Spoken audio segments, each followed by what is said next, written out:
The first week of the 2025 NFL season is officially in the books, and there was plenty to cheer for. But even more to roast. Seriously, some of these teams came out looking like they were playing in a TikTok flag football league. By the end of this video, you're either going to be laughing hysterically or curled up in the fetal position because your team showed up and immediately took a dump on itself. Welcome to Week 1.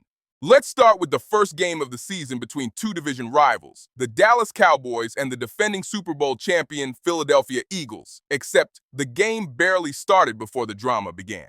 Dak Prescott and Eagles defensive lineman Jalen Carter got in each other's faces like they were about to fight over the last slice of pizza. Then Carter, in a genius move, spit directly on Prescott's jersey. He got flagged for unsportsmanlike conduct and ejected before a single play was even run. So he basically walked out of the tunnel to play the game, then headed straight back into the locker room. Prescott later said he accidentally spit near Carter first, which is the football version of, "My dog ate my homework." Either way, congrats, Jalen, you played yourself. You gotta give him that huck too and spit on that thing. And without Carter clogging up the middle of the Eagles' defense, Javonte Williams, yes, the same Javonte Williams who couldn't get anything going in Denver, ran in 2 touchdowns. 2!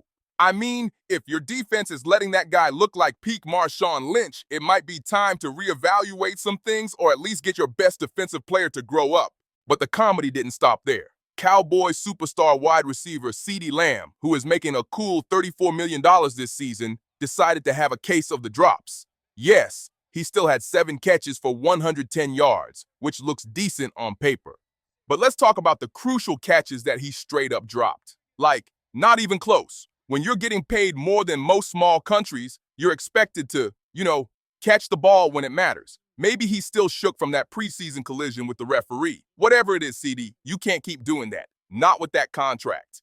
And as if the opening game wasn't wild enough, NFL fans didn't have to wait long for more ridiculousness. The very next day, the Kansas City Chiefs took on the Los Angeles Chargers in Brazil. Just 3 snaps into the game, Chiefs receiver Xavier Worthy collided with tight end Travis Kelsey, like they're reenacting the Titanic. Worthy dislocates his shoulder. 3 plays in. You'd think these guys would know where their teammates are, but no. You'd think as professionals, Coach Andy Reid shouldn't need to remind his players to pay attention where they're going. It's like a dad scolding his kids. But Kelsey wasn't done. Later in the game, he headbutted a teammate in the huddle. Supposedly, it was motivational, but it looked more like a midlife crisis on live television. Then, just to complete the hat trick of weirdness, Kelsey shoved a Chargers player who gave him a return slap that looked like a Rick James tribute. Where's the 5 fingers? Say to the face! What? Slap! Travis, buddy, if you weren't engaged to a billionaire pop star, we might all be a bit more concerned. But for now, maybe just take a breath. Meanwhile, in Indianapolis, the Dolphins looked like they were allergic to football. Tua was a disaster with 2 interceptions and 1 fumble. The team looked completely out of sync, like they were still in preseason mode. Head coach Mike McDaniel looked so done in the post-game interview, he might as well have submitted his 2-week notice on the spot.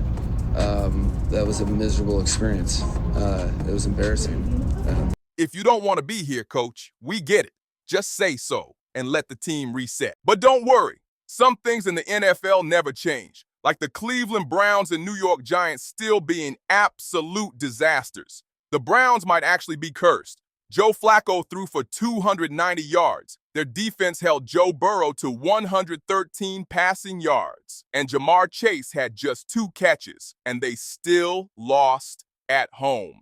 Browns fans must feel like they're living in the upside down from the Netflix show Stranger Things. And the Giants? Business as usual. They got completely blown out by the Washington Commanders. Russell Wilson was running for his life the entire game, and their offense couldn't score if their lives depended on it. The only guy putting points on the board was their kicker. It's so painful to watch. Speaking of kickers, Week 1 was a full-blown meltdown for the entire kicker community. The kickers for the Chiefs, Cardinals, Saints, Raiders, Patriots, Browns, Niners, Ravens, Buccaneers, and Falcons all missed either field goals or PATs. I get that kicking's hard, but come on, you literally have one job.